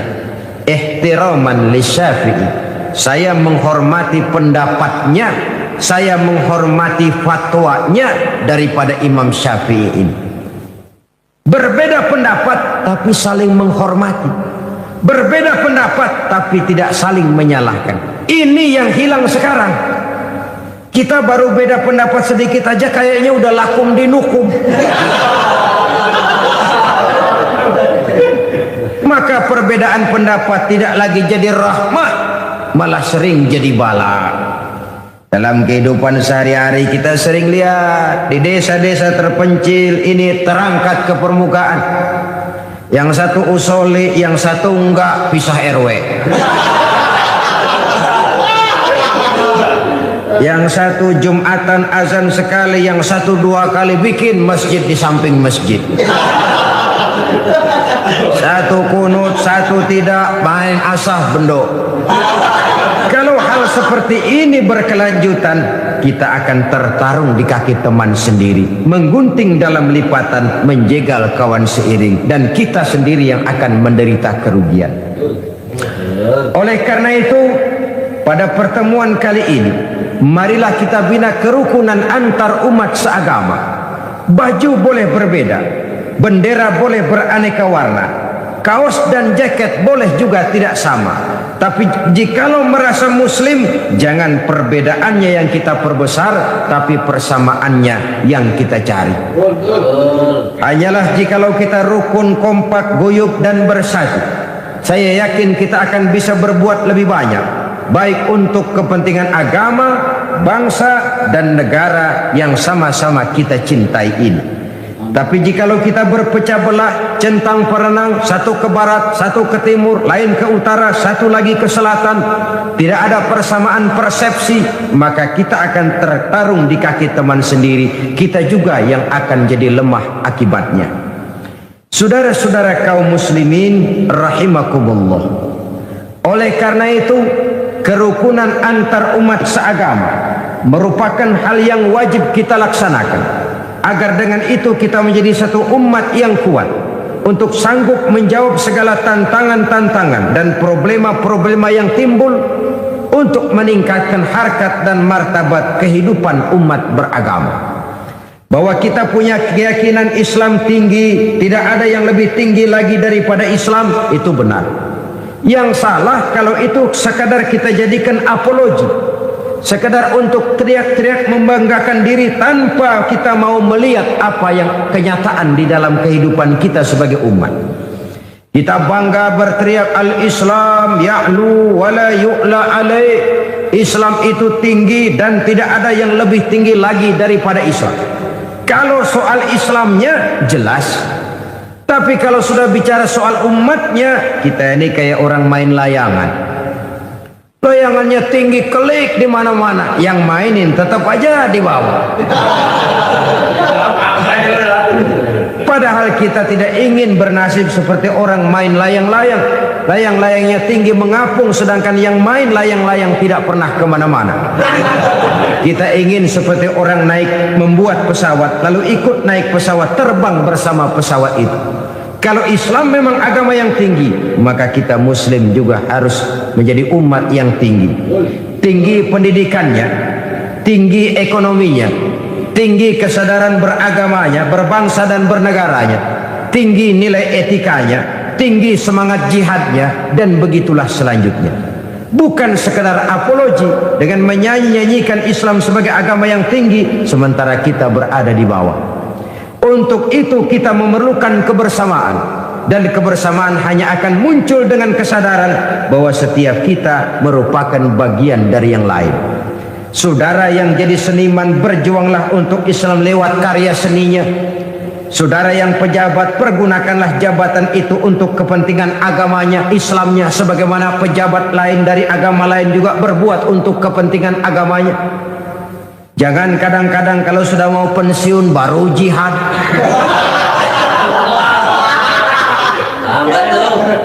Walaupun terlambat lebih baik daripada tidak sama sekali, tapi kan akan lebih baik lagi kalau tidak terlambat.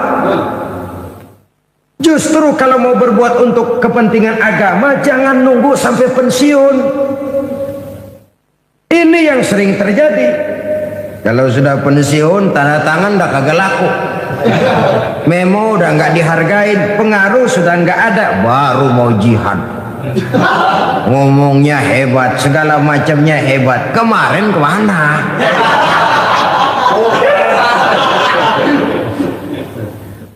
Ya memang terlambat itu lebih baik daripada tidak sama sekali. Tapi kan lebih baik lagi kalau tidak terlambat. Dan kenapa takut berbuat untuk Islam?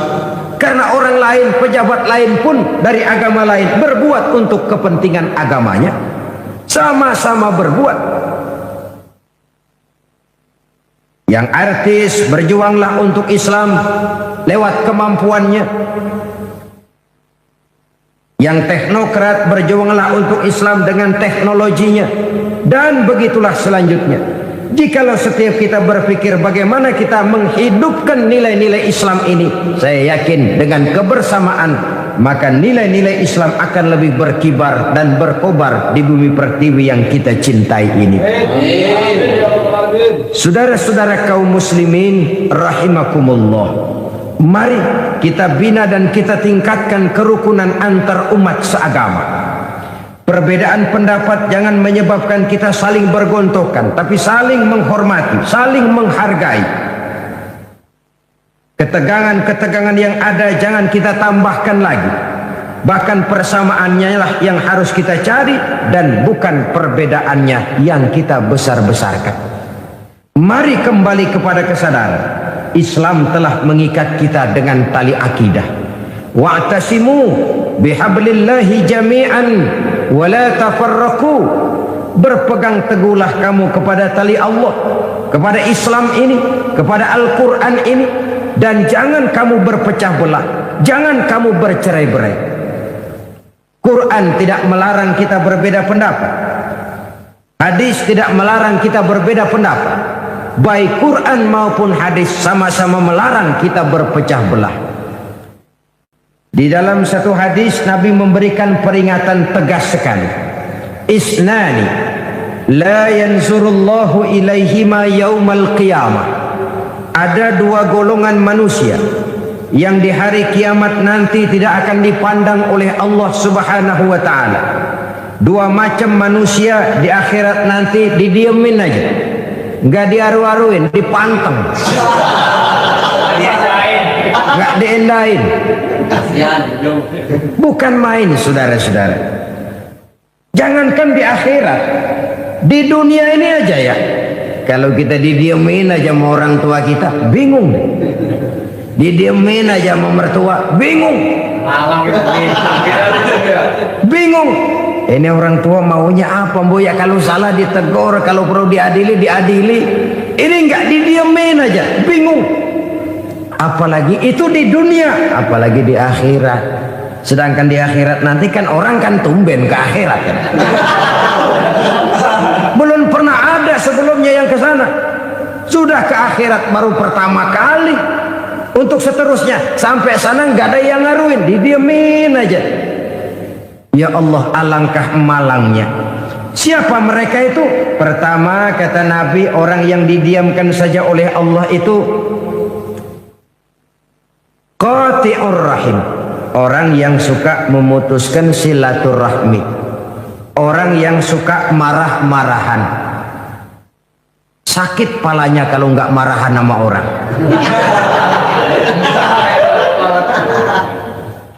Saudara-saudara kaum muslimin rahimakumullah, ini kan simbol orang yang nggak mau rukun, orang yang nggak mau bersatu, merasa hebat kalau bisa ngantem orang lain, walaupun dia sendiri sebenarnya barangkali tidak lebih baik dari yang dihantamnya. Sebab biasanya maling ayam merasa hebat kalau berhadapan dengan maling kambing. Itu biasa. Dia nggak merasa bahwa dia nyolong ayam. Gua si ayam nggak apa-apa, kecil, no, kambing no. Maling kambing akan merasa dirinya benar kalau berhadapan dengan maling kebo. Jadi kalau kita melihat kesalahan orang lain, kita sering lupa dengan kesalahan yang kita lakukan. Disinilah rahasia Nabi berpesan, tuba liman saghalahu aibuhu an uyubin nas. Beruntunglah orang-orang yang kekurangan dirinya, aib dirinya, menyebabkan dia cukup sibuk untuk tidak mengorek-ngorek aib dan kekurangan pada diri orang lain.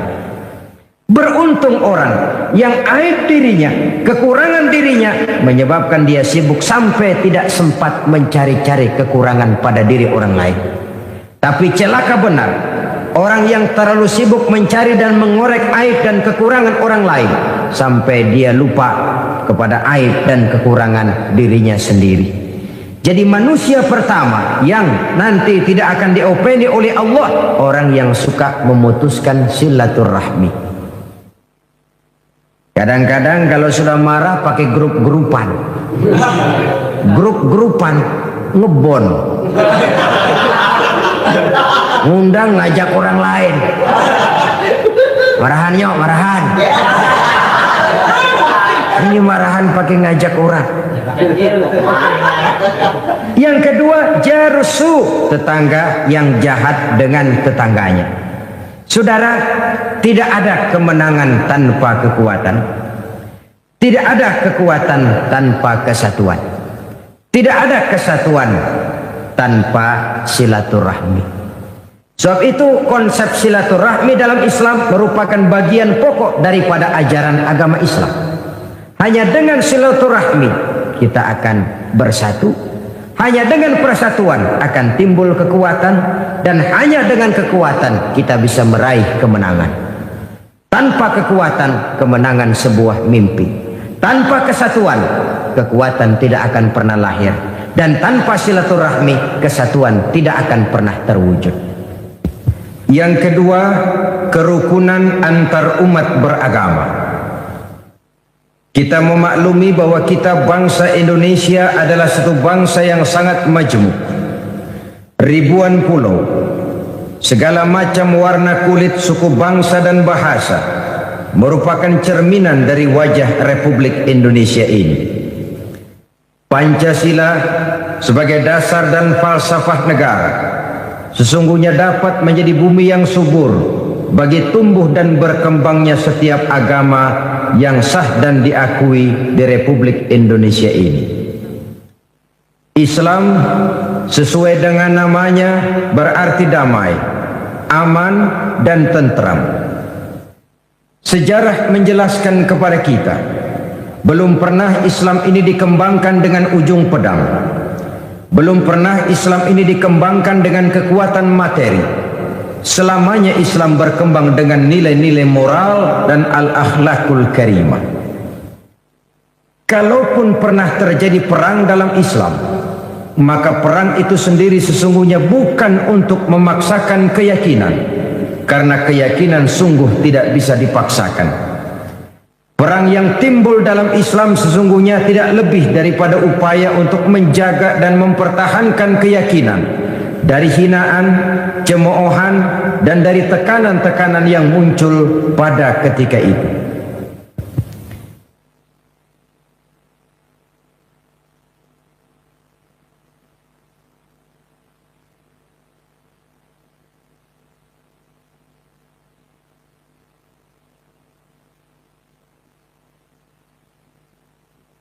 Saudara-saudara kaum muslimin rahimakumullah. Namun pada prinsipnya, di negara-negara manapun di dunia ini, apabila umat Islam mayoritas, maka orang-orang luar Islam bisa hidup dengan tenang, aman dan damai. Begitulah kenyataan. Jika dia kecil, umat Islam ini, maka dia bisa menjaga diri. Dan jika dia besar, maka dia bisa mengayomi. Kecilnya bisa menjaga diri, besarnya bisa melindungi. Sebaliknya, kalau kecilnya saja sudah kurang ajar, apalagi gedenya, bajingan.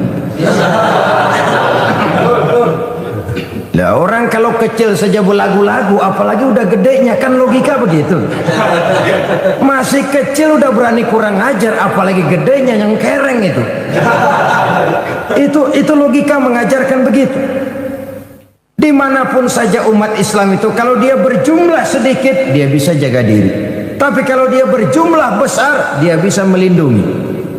Contohlah misalnya Saudi Arabia, negara Islam, orang luar Islam yang tinggal di luar Mekah, Madinah, dia tinggal di Taif, di Yanbu, di Dhahran, di Jeddah, orang-orang kafir ini hidup dengan tenang, aman, damai, dilindungi undang-undang. Begitu di Mesir, begitu di Malaysia, begitu di Republik Indonesia, dimanapun saja kalau umat Islam golong. Tetapi kadang-kadang sejarah juga yang menceritakan bahwa kalau kebetulan umat Islam minoritas, nasib mereka menyedihkan, ironi, memilukan, kadang-kadang memalukan. Ini juga merupakan kenyataan daripada sejarah. Oleh sebab itu, untuk mengatur lalu lintas kehidupan beragama, program kerukunan antar umat beragama itu harus berjalan. Saling menghormati, saling menghargai. Tapi jangan menyebarkan agama kepada orang yang sudah beragama. Sebab kalau sudah upaya menyebarkan agama kepada orang yang sudah beragama, maka akan timbullah singgungan-singgungan yang sungguh sangat tidak kita harapkan. Maka para ustadz, para kiai misalnya tidak boleh membawa-bawa Quran masuk ke rumah-rumah orang lain agama untuk menyebarkan Islam ini. Sebaliknya orang lain dari agama lain juga tidak boleh masuk ke rumah-rumah orang Islam. Hormatilah orang yang sudah beragama. Jangan penganut suatu agama dijadikan sasaran bagi pengembangan agama lainnya. Bahwa setiap kita berkeyakinan semua orang di luar kita adalah tidak benar, wajar. Bahwa kita berpendapat bahwa semua orang di luar kita adalah kafir, pantas. Bahwa kita berkeyakinan bahwa semua orang di luar agama kita tidak ada jaminan masuk surga, wajar. Tapi keyakinan itu harus ditujukan ke dalam, jangan keluar. Kalau sudah keluar, muslim berkeyakinan seperti itu, orang lain dari agama lain berkeyakinan seperti itu, akan terjadilah benturan-benturan di mana kita menyebarkan agama kepada orang yang sudah beragama. Akan timbullah hal-hal yang tidak kita harapkan. Maka toleransi, menjaga kerukunan antar umat beragama ini pun harus ada batas-batasnya. Maka yang diprogramkan betul kerukunan antar umat beragama, bukan kerukunan agama. Agama jelas berbeda, tidak bisa dirukun-rukunkan. Umatnya silahkan. Artinya hal-hal yang menyangkut bidang muamalah, bidang sosial, mari kerjasama. Bangun jalan umum, mari sama-sama. Jaga keamanan bersama, mari sama-sama. Tapi kalau sudah menyangkut akidah, keyakinan, ubudiyah, kembali kepada prinsip yang diajarkan oleh agama masing-masing. Bukankah satu saat Quraisy saking putus asanya pernah mengajak damai kepada Rasulullah Shallallahu Alaihi Wasallam? Sudahlah Muhammad, ini marah-marahan capek juga rasanya nih. Kita baik-baikan aja yuk. Maksudnya bagaimana? Oke deh, sekarang kami menyembah Tuhan kamu, Allah. Besok tapinya gantian, kamu ikut menyembah Tuhan saya, Tuhan kami. Lata, Uzza, Manat, Hubal, itu berhala-berhala di sekeliling Ka'bah. Join, kerjasama, toleransi. Toleransi model ini dijawab oleh Allah Subhanahu wa taala, "Qul ya ayyuhal kafirun la a'budu ma ta'budun." Satu nas yang jelas. Muhammad, katakan kepada mereka, orang-orang kafir, aku tidak menyembah apa yang kamu sembah, kamu pun tidak akan menyembah apa yang kamu sembah. Ditutup dengan satu komitmen, satu statement resmi bahwa bagimu agamamu, bagiku agamaku. Artinya agama ada couplingnya. Jangan lalu dengan dalih toleransi, menjaga kerukunan, lalu yang dirukun-rukunkan agama yang jelas berbeda itu. Wah, jangan fanatik. Bagaimana musimnya aja. Bagaimana musimnya saja. Lalu semua agama dicampur adukkan. Saudara-saudara kaum muslimin rahimakumullah, kalau soal menghormati orang yang berbeda agama, Islam paling hebat. Begini, orang kafir itu kan ada dua macam. Ada yang disebut kafir zimmi, ada yang dinamakan kafir harbi. Nah, kafir harbi ini semua orang di luar Islam yang kurang ajar kepada umat Islam. Jelas nantang, jelas mengganggu, jelas menghambat. Kafir harbi, halal darahnya. Yang kedua kafir zimmi, ini orang di luar Islam yang hidup berdampingan dengan umat Islam, saling menghormati, saling menghargai. Terhadap orang kafir seperti ini, Nabi pernah memberikan pesan, man aza zimmiyan faqad azani. Siapa yang coba menyakiti orang zimmi, orang kafir yang mau hidup damai dengan umat Islam, itu sama saja dengan menyakiti aku, kata Nabi. Dan siapa yang menjadi menyakiti aku, akulah lawannya di hari kiamat nanti. Artinya hormati. Pernah juga Rasul sedang duduk dengan para sahabat. Ada sekelompok orang berangkat mengantar mengusung jenazah, hendak mengubur jenazah. Serta merta Nabi berdiri memberikan penghormatan kepada jenazah yang lewat itu. Setelah jenazah lewat, para sahabat bertanya, "Ya Rasulullah, iya, yang lewat tadi itu jenazah orang Yahudi, kenapa kita berdiri menghormatinya?" Jenazah Yahudi. Yahudi ya Rasul. Orang bukan sih? Ya orang, kalau orang mah. Cuman Yahudi. Hormati, kata Nabi. Yang dihormati orangnya, bukan keyakinan. Sudah mati pun dihormati. Konon lagi masih hidup. Tapi jangan lupa, menghormati manusianya tidak sama dengan menghormati agamanya. Jadi oleh sebab itu, dengan dalih apapun, marilah kita bersama-sama berusaha mengekang diri, menjaga kerukunan antar umat beragama. Jangan menyebarkan agama kepada orang yang sudah beragama. Membangun tempat-tempat peribadatan sesuailah dengan kebutuhan umat. Artinya kalau umat Islam di satu kampung cuma 3 orang, tidak usah bangun masjid di kampung itu, mubazir. Yang penting bangun saja, jamaah kan bisa ngebon dari tempat lain. Tidak perlu muslimnya cuma 3 orang di kampung itu umpamanya, lalu bangun masjid. Tanda tangan orang lain dipalsukan, disuruh ngaku-ngaku Islam atau diislam-islamkan supaya masjid bisa berdiri. Ya tidak benar. Sebagaimanapun juga tidak perlu orang Kristen cuma bertiga di satu kampung lalu bangun gereja di kampung itu. Kan mubazir. Oh, enggak apa-apa, nanti jamaah ngebon dari tempat lain. Akan terjadilah hal-hal yang tidak kita inginkan. Timbul reaksi. Kalau sudah timbul reaksi tentu tidak bisa disalahkan, karena memang hal-hal yang seperti itu akan berkembang dan sangat peka sekali. Saudara-saudara kaum muslimin rahimakumullah. Oleh sebab itu, kalau bicara soal toleransi, bicara soal damai, bicara soal kerukunan antar umat beragama, muslim bukan teroris. Muslim bukan umat yang sadis. Muslim bukan umat yang suka cari gara-gara. Muslim sesuai dengan namanya adalah umat yang harus menebarkan rahmah kepada seluruh penjuru alam, kepada lingkungan di mana dia hidup. Tapi muslim walaupun bukan orang yang suka mencari-cari musuh, bukan orang yang suka lari kalau ketemu musuh. Musuh jangan dicari, ketemu jangan lari. Ini prinsip. Keyakinan tidak bisa dipaksakan, tapi keyakinan juga jangan diganggu-gugat. Untuk sesuatu yang bernama keyakinan ini, orang akan memandang enteng segala resiko.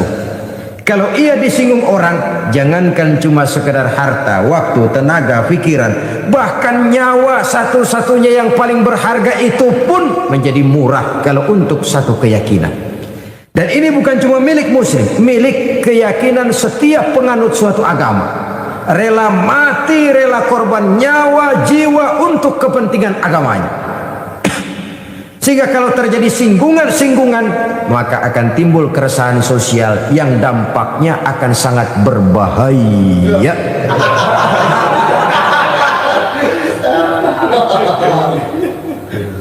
Oleh sebab itulah kita wajib menjaga diri. Tidak beremosi untuk mengejar jumlah dengan melupakan kualitas. Marilah kita bina umat kita masing-masing.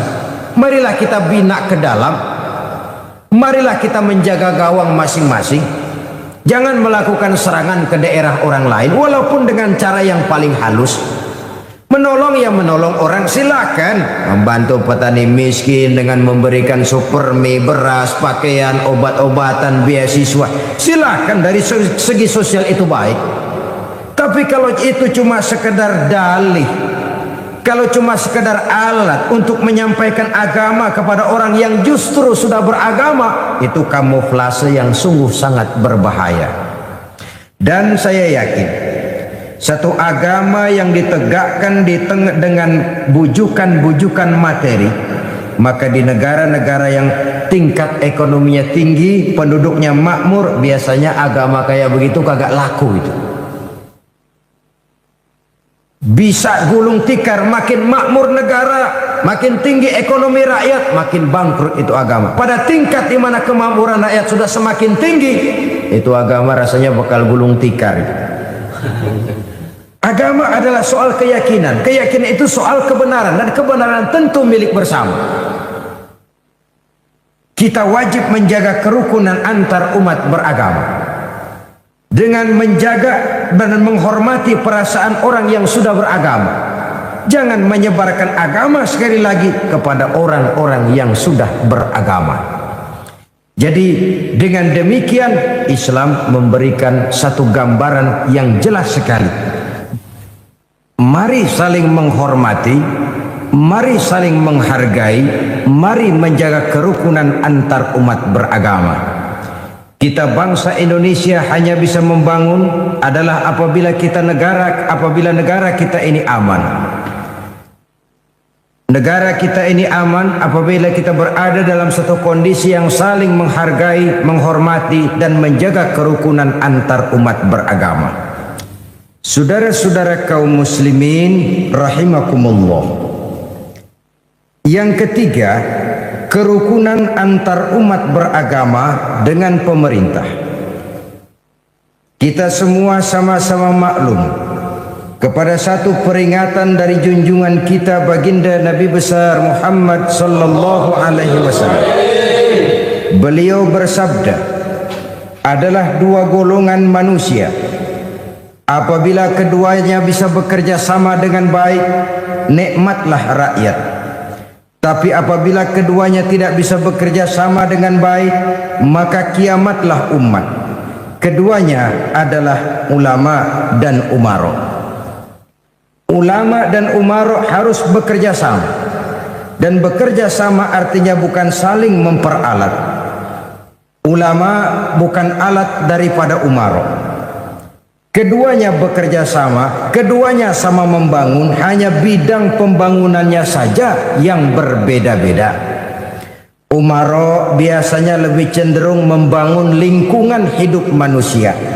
Jalan, komplek perumahan, pusat-pusat perbelanjaan, bangunan fisik sekolah, dan lain sebagainya. Sedangkan ulama biasanya lebih membangun manusianya. Keduanya sama berjasa, keduanya sama berjuang, keduanya pun sama berbuat. Hanya saja umaro biasanya disebut sebagai pemimpin formal dan ulama dinamakan pemimpin non formal. Membangun manusia tidak lebih mudah daripada membangun lingkungan fisik. Bagaimanapun kerasnya besi, saudara bisa membentuk besi itu menurut selera saudara. Yang tebal bisa kita tipisin, yang lurus bisa kita bengkokin, yang bengkok bisa kita lurusin, itu besi.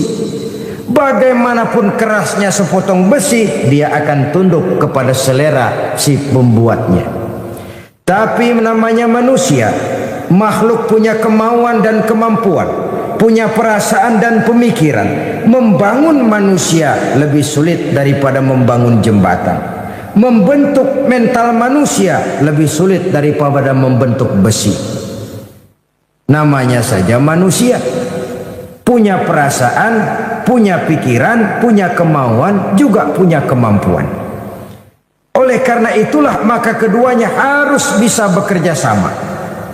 Di dalam hadis lain junjungan kita memberikan peringatan, man istakhaffa bil ulama khasirad dina, wa man istakhaffa bil umara khasirad dunya.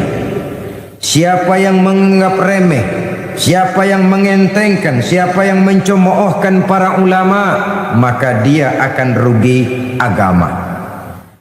Kalau sudah rugi agama, ya rugi segala-galanya.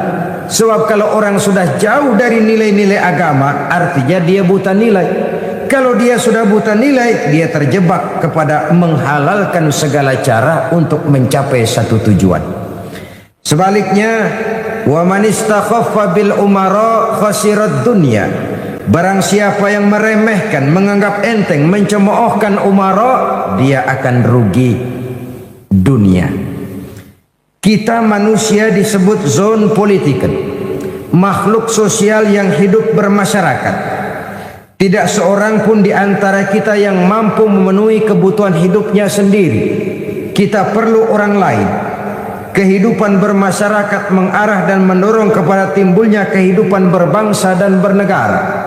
Lalu lintas kehidupan berbangsa dan bernegara memerlukan tangan-tangan pengatur, dan itulah yang kita sebut sebagai pemerintah. Maka beruntung orang yang punya pemerintah. Apa saudara pernah membayangkan kalau satu saat kita tidak punya pemerintah? Coba bayangkan seperti apa kita hidup tanpa pemerintah. Akan berlakulah hukum rimba. Siapa yang kuat menyantap yang lemah, siapa yang kaya menghisap yang miskin, akan terjadilah belantara. Oleh karena itu, rumah saudara dirampok, lapor ke Koramil, kata Dan Ramil, maaf aja mas, Koramil baru bubar ini.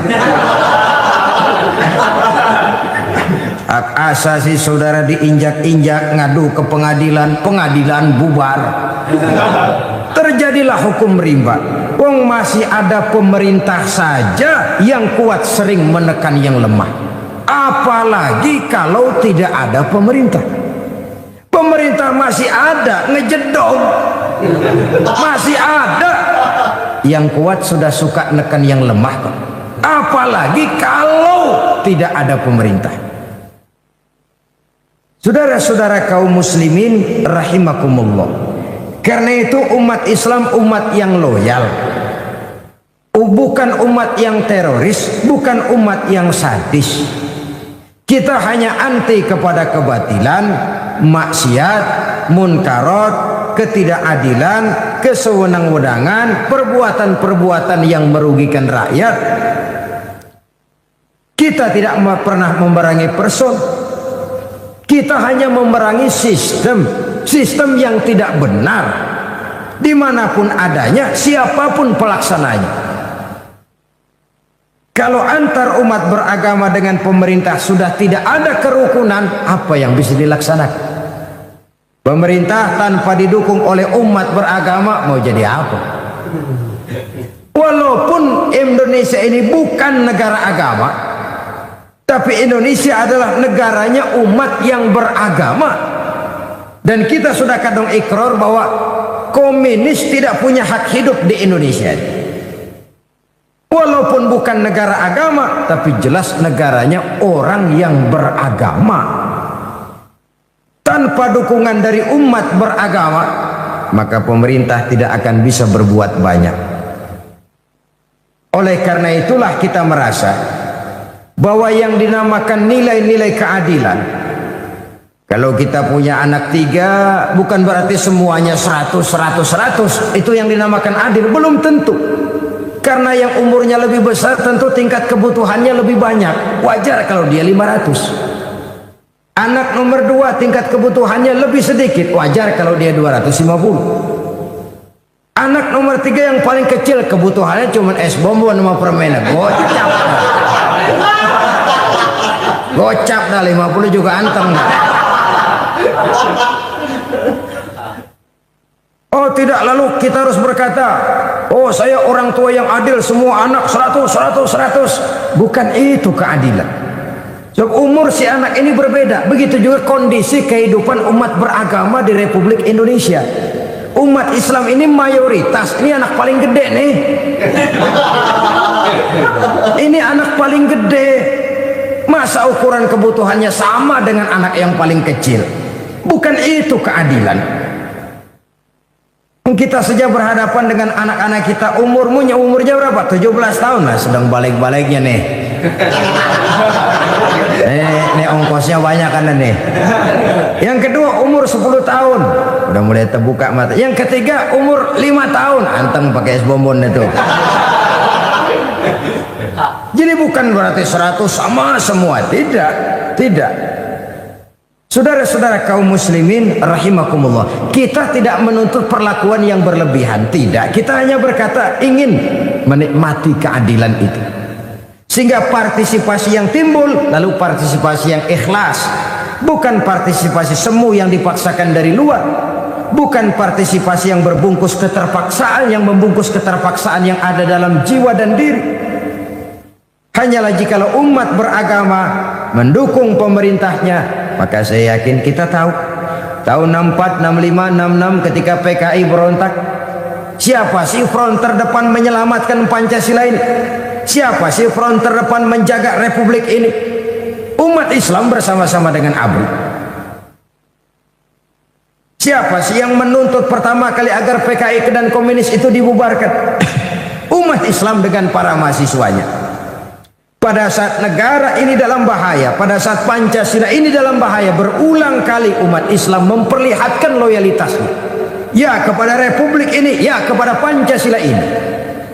Satu loyalitas yang tidak perlu diragukan.